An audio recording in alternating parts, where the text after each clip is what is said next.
This video will be continuing our look at Chapter 12 Statistics and looking at Section 2, finishing off the measures of central tendency. And we're going to look at calculating mean and standard deviation for a data in a that are grouped in a frequency distribution. So we're going to start looking at group numbers rather than individual numbers. And this is important because when we're looking at grouped frequency distributions, we're looking at bigger amounts of numbers. And the sizes of numbers that we're going to be looking at are actually really small compared to some of the larger groups that you may end up looking at if you're at a company that is collecting a lot of data, or if you're a biologist, or if you are maybe working for a pharmaceutical company that's collecting a lot of data, and you just simply, it's not practical to average each individual up. And so we look at grouped data, and so we're going to look at a small amount of grouped data right here. And well, the key for when you're really looking at group data is you need to consider what the class is going to be, and you need to decide on what they call an appropriate width for the class. And the width for the class is simply the parameters of the numbers from one to the other. So in this case, we're going to use a width of 10 hours because this is the number of hours that students are working on a drafting project. And so we're going to say that the width is in 10-hour increments, and we're going to start at 10 because there's no numbers in between 0 to 10 here. So we're just going to start right at width of 10 to 19, and that's going to be our first class. So as we're looking at this and we're looking at the class, we can say our first width is going to be from 10 to 19, then we're going to pick up from 20 to 29, 30 to 39, and so on. And that is going to be important because it needs to be consistent that they're all in widths of the same amount, so width of 10 in this case. So then you're going to go through and you're going to say, okay, looking up at the data set, I have a data of 19, and that will go tally in here. And there's a data of 27, and that will tally in here. And so 56, and so that will tally down here.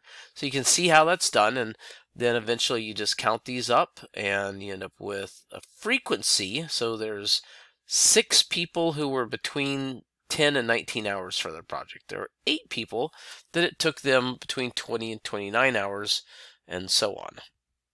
Well, that's how we start building the information. Now we need to start to calculate it, and it really isn't, it's really not bad. Just follow the steps and really get used to what the headings stand for.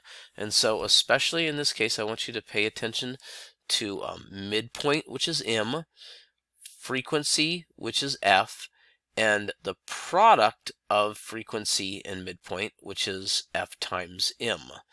You'll also see that it's important that we recognize what the N is, or the total number of the data values.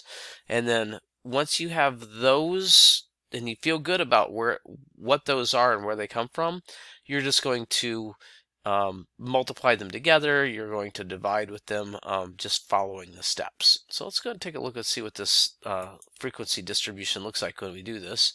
So looking at our chart, and so this is the same one that we had. Remember that there were 6 people that fell between 10 and 19 hours, or 8 people that fell between 20 and 29 hours. So to calculate the group frequency distribution, what we need to do is we need to say, okay, well, remember now that in this 10 to 19 hours, some of them were 14 hours, some of them were 16 hours, so we've got to find somewhere in here to represent this. So we're going to take the midpoint in between 10 to 19. So if we go 10 plus 19 is 29, we divide that by 2, and we find the middle, and that is 14 and a half. Same thing for this one. If we add 20 and 29, we get 49, and if we divide that in half, we get 24.5, and so on. So what we're going to do is find the midpoint of our class.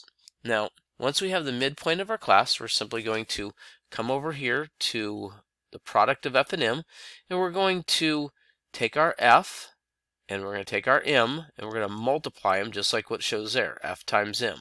So 6 times 14.5 gives you 87. 8 times 24.5 gives you 196, and so on. So finish up that whole column.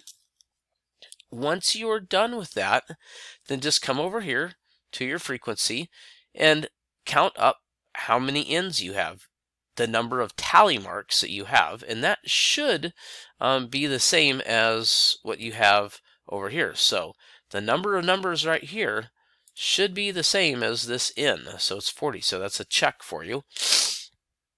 And then you want to go and sum up your product of f times m. So just go ahead and add all of these up and come up with this number right here. Once you do that, move on to step 5, and it's as simple as you've got the two numbers that you calculated, you've got your sum right here, you got your n of 40. You're looking for the mean or the average for the whole, for everybody in this group. And so all you're going to do is you're going to take the sum of the product f and m, which is 1430, over your n, which is 40. You're going to divide those, and you're going to end up with about 35.8 hours is about the amount of time that it took for everyone in the class to finish that drafting project. And so again, that was a small group. You could have probably taken those and added all those and divided it by 40 to get an exact number. But when you're dealing with a whole lot of them, say that the values are way spread out. I'm thinking of a friend of mine who's a marmot biologist in Fairbanks, and so data's all over the place off of what records when they wake up and when they go into rest. And so really want to look for the group frequency distribution for all of them and not individuals, and so that's a way that you can, this is the way that you find it.